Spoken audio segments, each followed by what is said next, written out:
देखिए ऐसा है कि बचपन में मैं एक फ़िल्म देखी थी मैंने, बंदनी। बंदनी फ़िल्म और सुरेंद्र जी दुबे ने देखी होगी। नूतन और अशोक कुमार की फ़िल्म थी, धर्मेंद्र भी थे। तो मुझे शुरू में बंदनी शब्द का अर्थ कम समझ में आता था।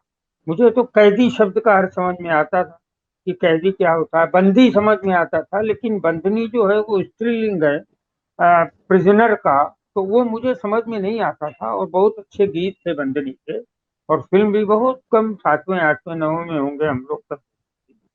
तो आज वो बंदनी फिल्म जब मैं मायावती के वक्तव्य देखता हूँ, उनके ट्वीट देखता हूँ, उनकी हरकतें देखता हूँ, उनके हरकतें शब्द को थोड़ा और मैं थोड़ा विनम्रता से बोलूँ तो उनके जो पॉलिटिकल स्क्रिप्ट देखता हूँ तो मुझे वही लगता है कि वो एक राजनीतिक बंदनी के रूप में काम कर रहे हैं। और उनका पिछले जो 2022 चुनाव में जो उनके पॉलिटिकल स्क्रिप्ट था, एक तो 1 डेढ़ महीने पहले वो प्रकट हुआ।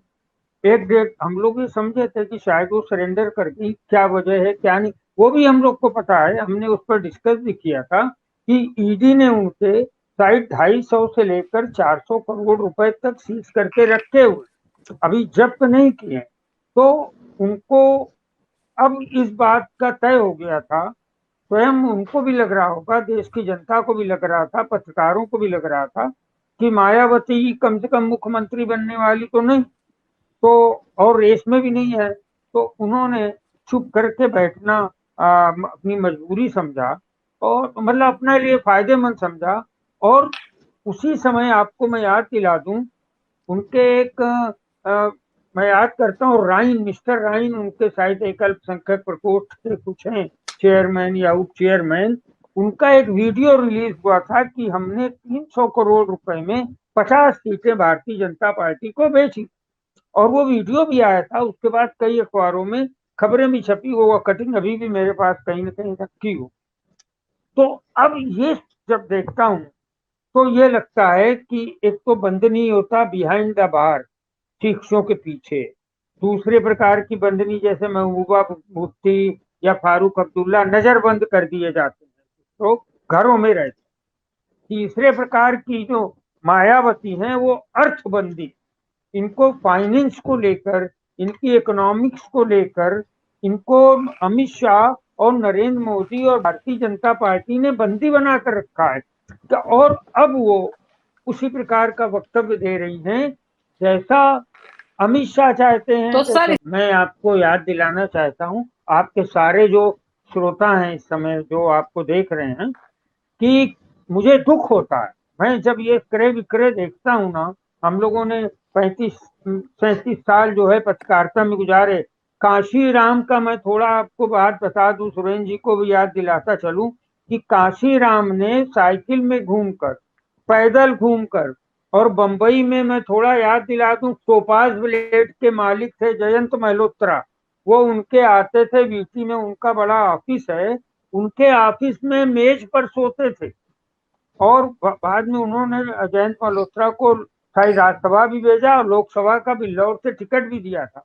तो जयंत मल्होत्रा उनके फाइनेंसर भी थे, उनको मदद भी करते थे, और वो वहीं उन्हीं के ऑफिस में सो जाते थे। तो उन्होंने जिस मेहनत से, मैं आपको उत्तर, और आपके जो लोग देख रहे हैं उनमें जो दलित लोग भी हैं, मैं उनको भी बोलना चाहता हूँ कि जो कांशीराम का सपना था दलितों को लेकर, मैं निश्चित रूप से बोलता हूँ उन्होंने बहुत काम किया था। उन्होंने पंजाब में भी काम किया था, 13 एमएलए तक पंजाब में आए थे, अभी कुछ एमएलए 4 5 इधर आए थे, बिल्कुल राजस्थान में सर। आए थे, और कुछ जो है मध्य प्रदेश में आए। तो ये सारे सपने को चुकना चूर कर दिया इन्होंने, मायावती ने। और मायावती इस बात के लिए याद की जाएंगी, सिर्फ सपा को गाली नहीं देती हैं वो, अभी गुजरात में चुनाव लड़ेगी, जब होने जा रहे हैं तो वो चुनाव लड़ेंगे और वहां कांग्रेस को गाली देंगे।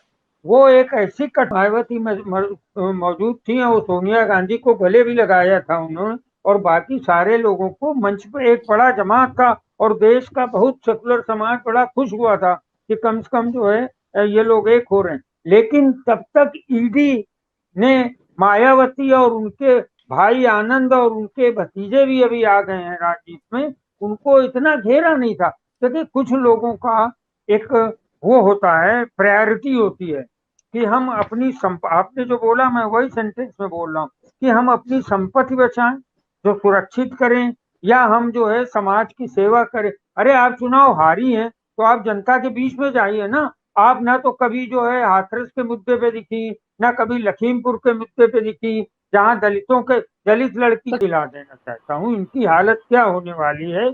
हमने आपने देखा है नारायण राणे जो महाराष्ट्र के मुख्यमंत्री थे, उन्होंने उनकी एक पार्टी इन्होंने बनवाई और खाली उनको मंत्री पद देकर उनकी राजनीति लगभग समाप्त कर दी।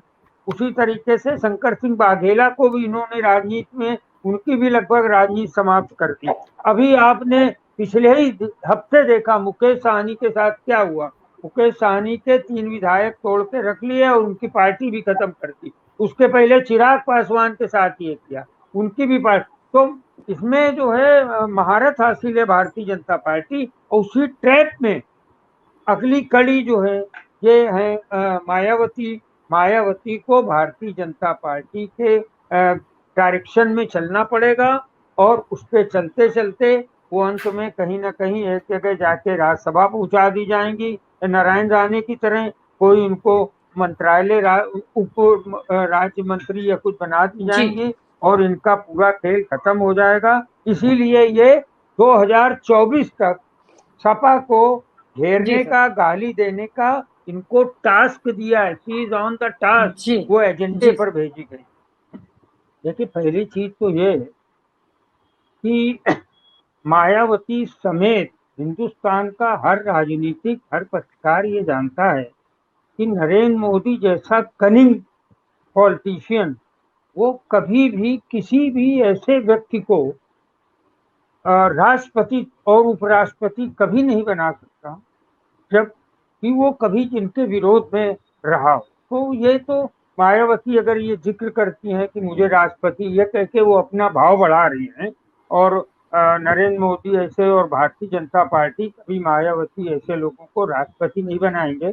उनके यहाँ सुमित्रा महाजन है, उनके यहाँ अभी बहुत सारे लोग हैं जिनको वो बनाने की क्यू में, और वो इतने कनिंग आदमी हैं कि वो दूसरी पार्टी से, तो ये कह के उन्होंने अपना भाव बढ़ाया। और दूसरा, अभी देखिए आप, अभी आपने जो कहा ना कि उसमें मायावती के अलावा लीडर नहीं है। लीडर आज जो है उत्तर प्रदेश के जो उप मुख्यमंत्री ब्रजेश पाठक, वो मायावती के वो इनके ही प्रोडक्ट हैं। इन्हीं के यहाँ सतीश चंद्र मिश्रा हैं जो राज्यसभा में कई साल थे, तो उनके यहाँ दूसरे लीडर हैं नसीमुद्दीन थे। और लेकिन वो किसी को उभरने ही नहीं देती है। नकुल दुबे थे, अनंत मिश्रा इनके हेल्थ मिनिस्टर थे, ये सब मेरे मित्र भी थे। तो वो किसी को उभरने नहीं देती है। सतीश चंद्र मिश्रा किसी तरीके से अपनी चीजें बना कर रखते हैं। देखिए मैं आपको फिर ये सारी बातें जो वो राष्ट्रपति और ये सब बातें कह रही हैं, इसके पीछे उनका एक ही जो असाइनमेंट उनको दिया, एजेंडा भी नहीं, वो असाइनमेंट ये दिया है कि अब आप 2024 के लिए हमें कैसे जिताएं। देखिए 2024 के लिए मायावती को तो प्रधानमंत्री बनना नहीं है, ये तो तय बात है। तो और ना ही शायद केंद्र में मंत्री बनना है। तो उनको एक जैसे 300 करोड़ रुपए दे के 50 सीटें ली गई, ये हम नहीं, ये उन्हीं के पदाधिकारी ने बोला। वैसे ही उत्तर प्रदेश में 80 सीटें प्लस पंजाब में कुछ सीटें प्लस इसमें राजस्थान में कुछ सीटें जहां पर बसपा का वो है, बोलबाला है, जहां प्रभाव क्षेत्र है, गुजरात है, वहां पर ये कुछ सीटें अमित शाह, जैसा अभी सुरेंद्र दुबे जी ने बोला कि ये वो आनंद फिल्म का डायलॉग है कि जहां पर ना मतलब और धागे तो किसी और, हम सब कठपुतली हैं, धागे तो अमित शाह के हाथ। तो अमित शाह ये थक भी चुकी हैं।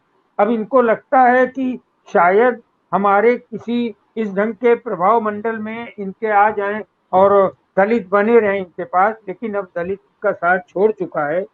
काशीराम और अम्बेडकर की बातें अब इनके मुंह से अच्छी नहीं लगती हैं, और राष्ट्रपति की बातें तो इनके मुंह पर। एक चीज मैं कहना चाहता हूं आपसे कि देखिए जी ये जो आगे 80 सीटें हैं उत्तर प्रदेश, सारा खेल उसी पर है। अब समाजवादी पार्टी को ये गाली दे रही हैं, गाली देने का मतलब क्रिटिसाइज कर रही हैं तो उसके पीछे सिर्फ एक ही बात है कि अमित शाह चाहते हैं कि 80 सीटों में जो मुस्लिम बाहुल्य सीट, मुस्लिम डोमिनेटेड सीटें हैं, प्लस जो रिजर्व 17 सीटें, देखिए विनीता, रिजर्व 17 सीटें हैं शायद, प्लस जो मुस्लिम डोमिनेटेड सीटें हैं वो भी करीब 17-18 हैं। मुरादाबाद है, कानपुर है, जहां पर मुस्लिम लोगों का वोट मायने रखता है चुनाव को इधर से उधर करने में। तो लगभग 80 में से 40 सीटें ऐसी हैं जिन पे अमित शाह की नजर है कि जिसपे सपा और सपा के गठबंधन दल या सपा अगर कांग्रेस से मिलेगी तो वो सब मिलकर उन 40 सीटों पर एक बहुत बड़ा प्रभा मंडल अपना क्रिएट करेंगे। उस प्रभा मंडल को काटने के लिए वे मायावती को डेवलप कर रहे हैं कि आप खाली ये मत देखिए कि वो दलित वोट के लिए मायावती का इस्तेमाल कर रहे हैं, उनका प्रमुख उपयोग है कि वो मुस्लिम जो वोट है, क्योंकि अभी तक तो मुस्लिम ने वोट दिया था सपा को, 100% वोट दिया था, इसलिए क्योंकि उन्हें मुख्यमंत्री बनाना था। अब समाजवादी पार्टी को 24 में प्रधानमंत्री तो बना, देखिए ये बात भी करनी जरूरी है। तो ऐसे में ये जो मुस्लिम वोट है, क्या वो एक तरफा सपा को मिलेगा? मुझे इसमें लगता है कि इसमें थोड़ा सयानापन दिखाना पड़ेगा समाजवादी पार्टी को भी कि अब मुस्लिम वोटों के विभाजन को रोके वो, वरना जो अमित शाह की जो चाल है कि मुस्लिम वोट का एक बड़ा हिस्सा मायावती को मिले तो उसमें वो सफल ना हो। तो इसके लिए समाजवादी पार्टी को अपने जो गठबंधन के लोग हैं, राजभर हैं, और आप हमसे जुड़े रहने के लिए सब्सक्राइब करें YouTube पर, फॉलो करें ट्विटर पर और लाइक करें Facebook पर। और ज्यादा जानकारी के लिए आपको टाइप करना होगा सिर्फ न्यूज़ नशा।